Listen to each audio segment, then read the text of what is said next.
Nous allons ici résoudre un problème qui concerne la partie statistique du programme, c'est-à-dire celle qui parle des graphiques. Notez ici que cet exercice, je l'ai choisi avec des courbes. J'aurais très bien pu le choisir avec un diagramme en bâton ou avec un histogramme.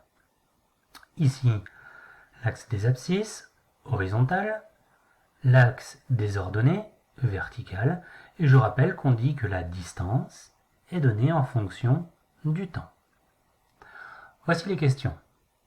La courbe ci-contre représente la distance parcourue par deux coureurs. Combien de kilomètres avait parcouru le coureur A au bout d'1h30 ? Regardez bien comme je vais rédiger. On fait attention, dans ce type d'exercice, vous avez souvent tendance à donner uniquement la réponse. Moi j'explique que 1h30 se lit 90 minutes, puisqu'ici on est en minutes, et que cela correspond à 18,5 km pour la courbe rouge. En effet, j'ai pris 90, je suis monté le long du 90, et ensuite j'ai rebondi sur la courbe pour arriver ici sur les kilomètres à 18,5 km. En combien de temps le coureur B a fait ses 10 premiers kilomètres ? Je vais chercher ici 10 km.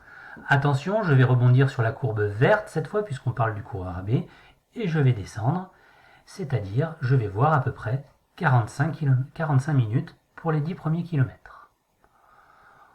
Combien de temps a mis chaque coureur pour finir la course ? La fin de course est représentée en haut par ces petits points-là. On voit bien que le coureur A a fini avant le coureur B. Il suffit de descendre ici pour avoir environ la réponse. Le coureur A mis 100 minutes et environ 108 pour le coureur B. Je ne peux pas être beaucoup plus précis puisque ici on a des graduations qui ne sont pas très précises. Au bout de combien de kilomètres les deux coureurs se sont-ils croisés ? On voit bien évidemment que ici la courbe verte est au-dessus et que la courbe rouge est au-dessus, ce qui représente le fait que le coureur B soit parti plus vite, mais à un moment donné se soit fait rattraper et dépasser par le coureur A à ce moment-là, c'est-à-dire à peu près à 85 minutes, ce qui représente à peu près 17 km. Allez, à vous de jouer maintenant.